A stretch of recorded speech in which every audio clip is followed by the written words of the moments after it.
This isn't just a podcast, it's a movement. The MiddleGround Mic is fighting for truth and unity. Subscribe now or support us today. Links are in the notes. Stand with us.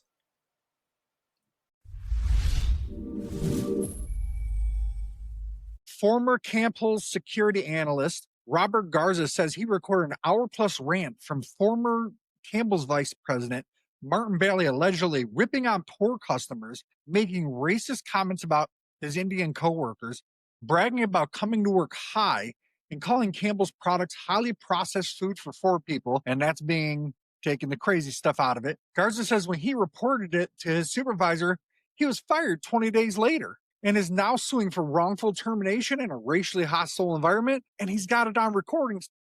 Tonight on the MiddleGround Mic, we're talking about Campbell's Soup vice president caught on tape saying the quiet part out loud. He said stuff's pretty much for bleeping poor people. I don't buy Campbell's products really anymore. It's not healthy now that I know what the bleep is in it.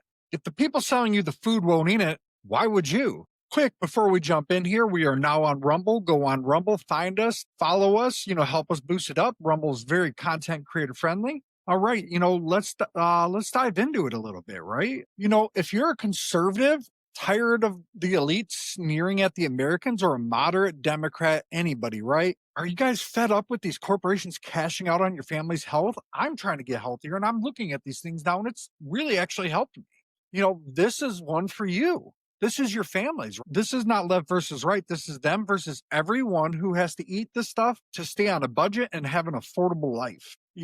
Let's recap like a quick little bit, right? Former Campbell's security analyst Robert Garza says he recorded an hour-plus rant from former Campbell's vice president Martin Bailey, allegedly ripping on poor customers, making racist comments about his Indian coworkers, bragging about coming to work high, and calling Campbell's products highly processed food for poor people, and that's being taking the crazy stuff out of it. Garza says when he reported it to his supervisor, he was fired 20 days later and is now suing for wrongful termination in a racially hostile environment, and he's got it on recording, so you can't really fight it. But I'm guessing they're going to try to, right? I mean, I would. It really goes down to, first, why would he even do this, right? He made a huge reference to bioengineered chicken meat, right? That's a nuclear level concern. They're genetically engineered, they are lab designed, and they're created for mass production, but they're not geared towards nutrition. This is bigger than one VP. This exposes an entire food system that we've had. And if you didn't know, for a long time, the tobacco companies owned the food processing companies. And the tobacco companies specialized in addiction. Naturally, when they owned them, Americans started eating more and more of these foods before they were sold off.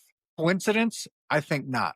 But, let's dig into it a little bit deeper. I'm trying to think of the best way to say this because it's really kind of crazy, right? You really have to, let's connect what's in the can here, okay? Check out this video here. This video that we got up for you guys is going to have some quotes for different things, right? It's going to have some different quotes, blah, blah, blah, about, what the VP said, right? But we're going to highlight a couple of the things on here. So salt, sodium phosphate, modified cornstarch, protein isolate, monosodium glutamate, and yeast extract. These all things pose a risk to you for different varying degrees. And let's kind of go down as to why, right? Let's break down what these do to you because it is, okay, here we go. So the salt, it's 220 milligrams per can. This is the chicken noodle soup condensed. Okay. And there's going to be a fact sheet and all this. You guys can reference check me. Maybe if something's wrong, let me know. But this is where I found all my information. One of Campbell's chicken noodles exceeds the entire day's recommended sodium intake for half the population. Sodium is the #1 nutritional cause of high blood pressure. The next one, sodium phosphate. It's not salt. It's a chemical that keeps meat looking plump and fresh. It's linked you'd have to eat a lot, but it's linked to kidney damage, arterial hardening, and cardiovascular disease. And this is backed by research from the National Institute of Health and Kidney Research in the United Kingdom. Let's really dig into some of those carb things, right? Modified cornstarch. It's a blood sugar spike machine. This pure refined starch, your body turns it into sugar instantly.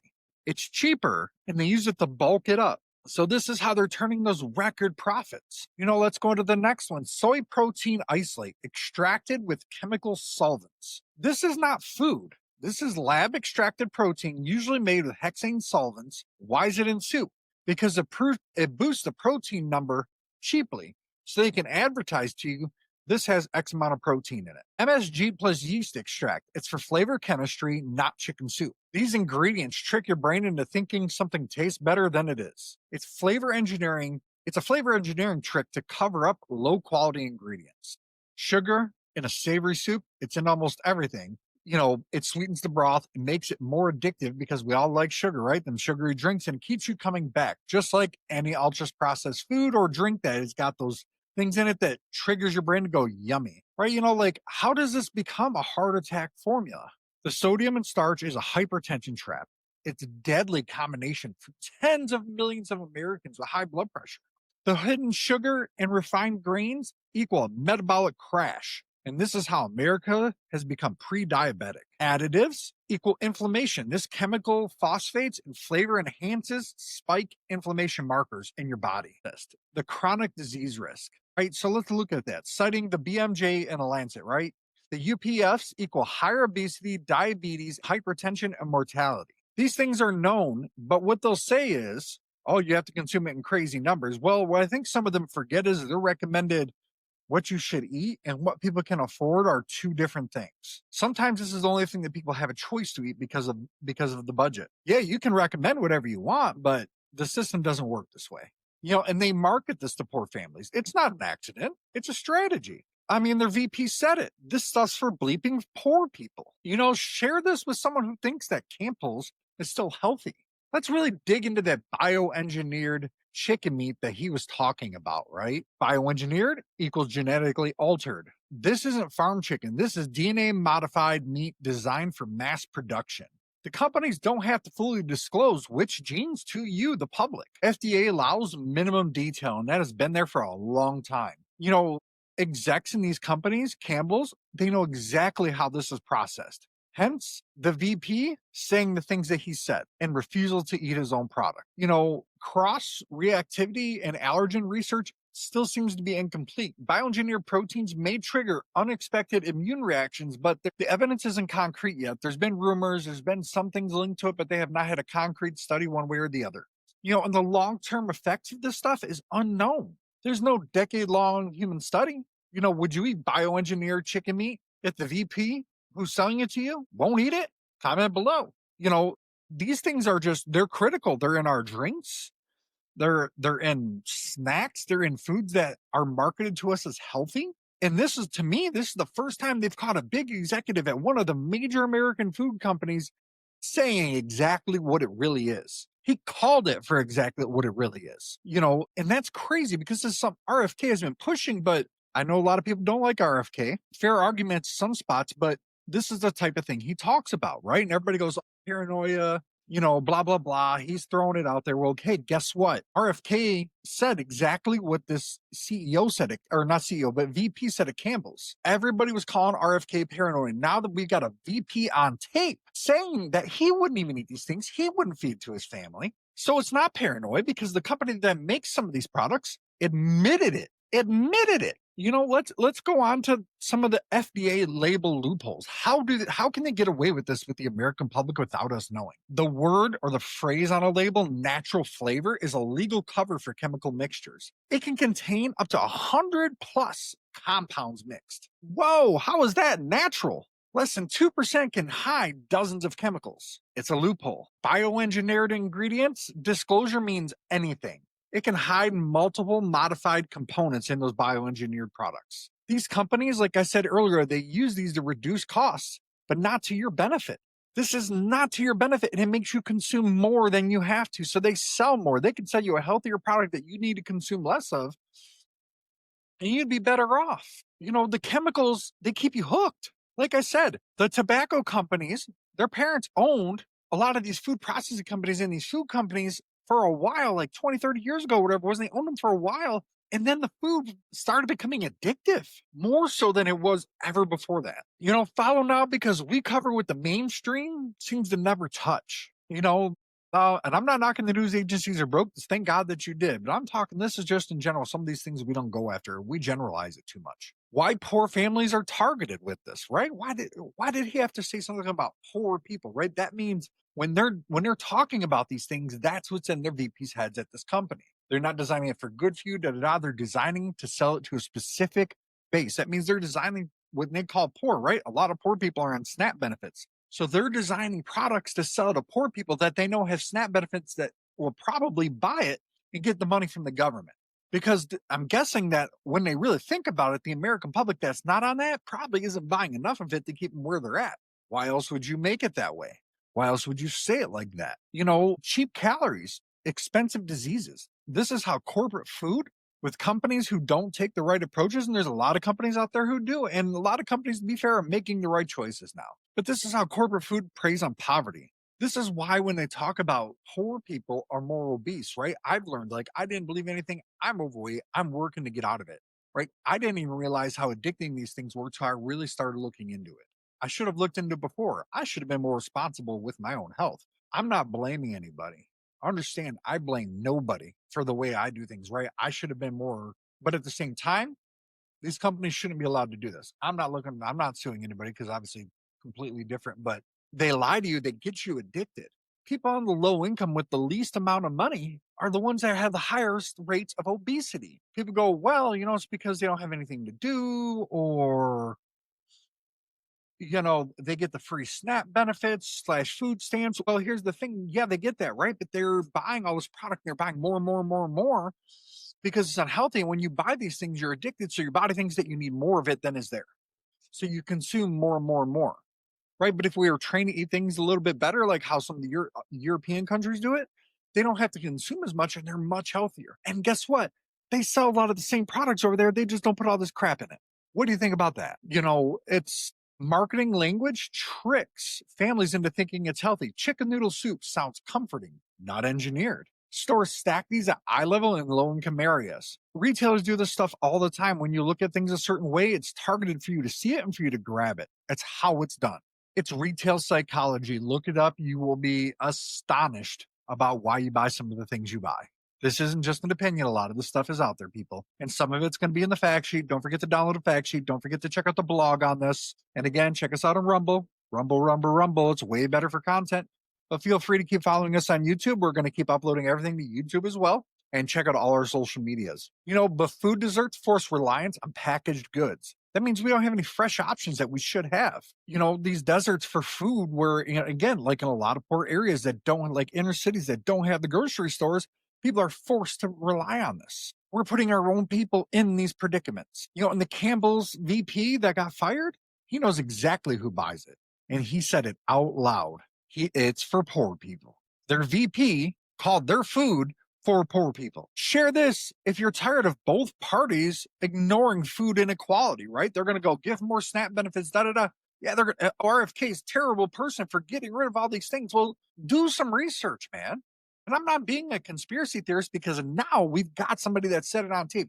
You can't deny it anymore. You can't deny that these companies know that some of these products aren't good for you. They know it. They won't eat it. They won't even feed it to their families, but it's good for you. And somehow RFK is the bad guy for pointing that out. Don't you ever think about it like RFK said in his hearings? All those people up there criticizing him all took money from these companies, drug companies, food companies. They all took money from it. They're the ones telling you that this is safe while that VP knew that it wasn't. Remember that part. But what's real chicken? What real chicken soup looks like, right? It's real broth, not dehydrated broth powder. Homemade broth contains collagen, minerals, nutrition, right? The real vegetables, the no powder, contains fresh onion, carrots, celery, no sugar ever. But I know some people do sprinkle a little bit of sugar in some soups and things like that to really help with the acidity. I can say that works. You don't got to overdo it, just a pinch. No phosphates when you make it at home with fresh ingredients. No isolates, no MSG. Want a middle ground soup? I make a really good lentil bean soup. My wife loves it. It's German, but woof, love it. Comment yes, I'll share it. Calling out Campbell's, and it's not just about calling out Campbell's, right? But Campbell said that they're gonna comment on this, and they did let go of that VP. But you know what though? They haven't really issued a statement on this. Do the right thing, Campbell's. I know you're trying to improve your products now because you don't have a choice, but do the right thing. Tell the public what they should know. Be the industry leaders in fixing these problems. You're a national brand. Hell, you're a worldwide brand. You're one of the biggest brands in the world. Do the right thing. Get rid of these things. Tell people what you're doing. Be the leaders. That's how the companies 100 years ago have been around for a long time did it. They took the risk. They were the leaders. They changed things. They didn't just stay with what was safe. Why won't your executives eat your product? That's the real question. If an executive doesn't eat his own product, if you catch him saying that or anything of the nature, let us know. But yeah, if you won't eat the product, I sure as hell am not. Why did your VP call your customers poor idiots? Why is he making racist statements against Indian people, calling them stupid? Why are bioengineered ingredients hidden behind vague labels? Why does your soup contain more sodium than a Big Mac? Come on the show. Or anybody that knows about it, come on here, defend their product. Tell us, man, maybe tell us we're full of crap. Tag Campbell's in the comments. Let's force a response. Let's get Campbell's. And this is not bashing the company. You guys got to do the right thing. You guys got to get out there in front of the PR thing. Come on here. Tell people what you're really doing. I can imagine you're probably making better choices by now, but come on here and tell people. Don't hide. Do the right thing, because you know what? The public has proven that when companies do things like this, they go and there's an issue and then they go in and they do the right thing, that people will trust these companies again, as long as you're doing the right thing and you're not lying to them. It's very, very sad that we even have to go through this. This isn't partisan. It's American. We all eat food. Big food is bipartisan. Both parties over the history have protected it. You hit this hard. You have to hit this hard. You have to tell them that this isn't acceptable. Real transparency starts at the ingredient label, and us not allowing certain things like they do in Europe, where people seem to not have some of these issues in their food. But you, the audience, the consumers, deserve honesty. But you change this by demanding better food, because it's up to you to make the difference. There's tons like Doritos, Lay's, all those companies are doing the right thing. Coca-Cola is changing its ingredients to be a lot more friendly. A lot of candy companies are. Don't let up. Put them on the spot. Tell them to come on this show and tell people what they're doing. It could even be a marketing rep. Who cares? Let's get them on the record. But I need you guys to put them on the record. Follow us on Rumble, subscribe on YouTube, rate the podcast, check us out on Spotify. Let's push every American in. Let's push this episode in every American home. The VP said he would need it. He's no longer there. So let's make sure America knows why.